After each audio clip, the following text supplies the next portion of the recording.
What's up, fight fans? This is Kurt DeVille with Counterpunch Boxing News, and I have some new news concerning Lou DiBella.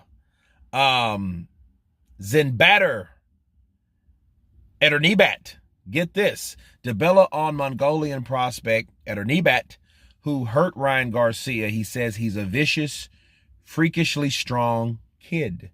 Lou DiBella hasn't heard anything from Zinbatter hurting Ryan Garcia in the recent sparring session until Garcia and Eternibat made much of the boxing world aware of it on social media.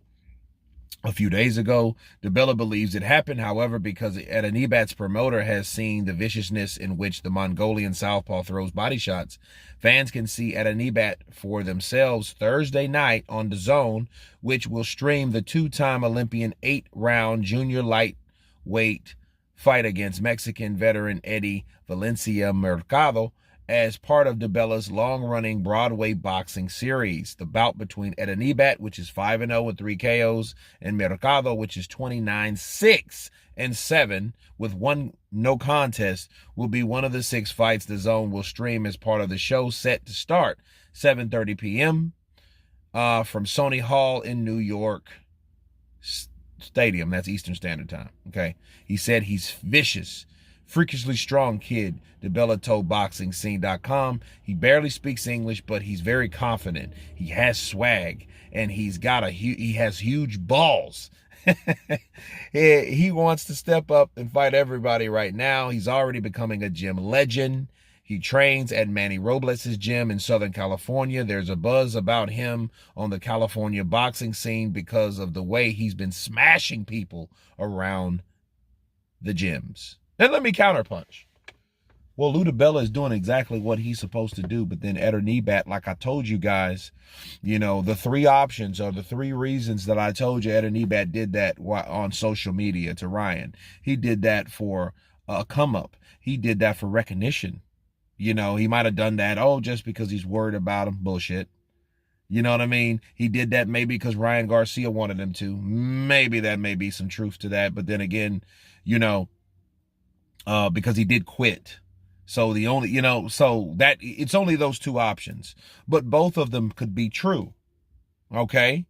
So yeah, Ryan could have wanted him to do that just to save face, and he gets recognition in the meantime. So both of them pretty much help each other out.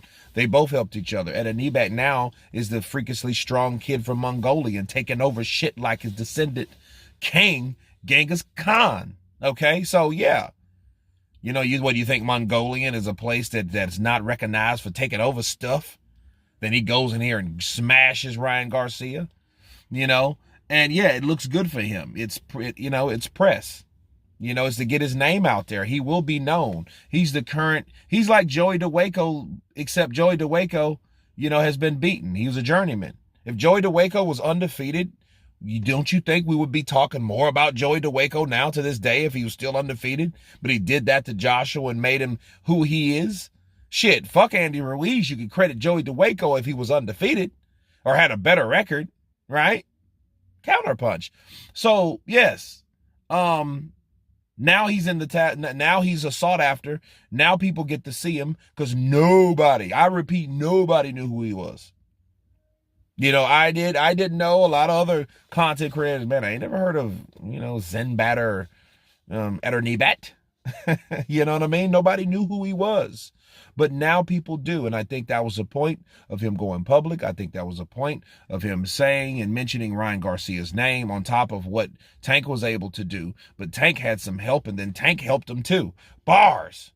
Tank was like, yeah, I knew he was hurting camp. So I'm like, okay, well, that goes right back to this Mongolian fighter now, don't we? That we never heard of, but now we do.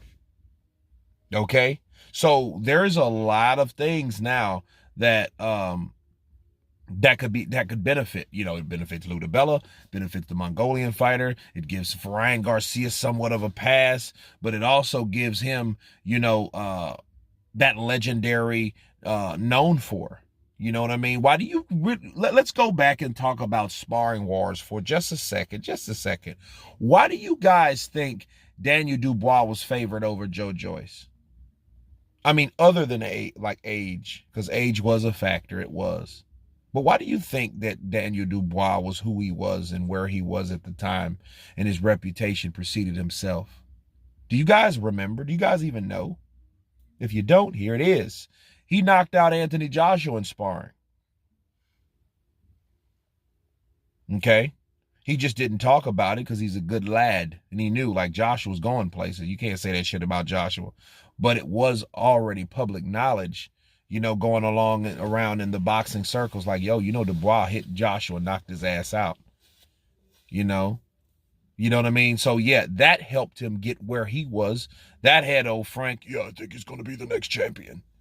But where is he now? He's a WBA regular, heavyweight champion of the world.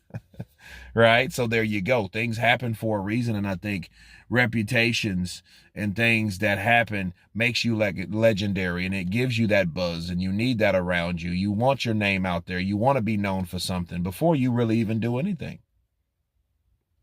Right? But anyway, you guys tell me what you think of DiBella saying that Sinbatter Eternibat is a freakishly strong kid, and he's destroying people all around the gyms. You get to see him Thursday, and I want to see him now. See, there you go. Of course, please subscribe, and you guys been Counterpunch. Peace.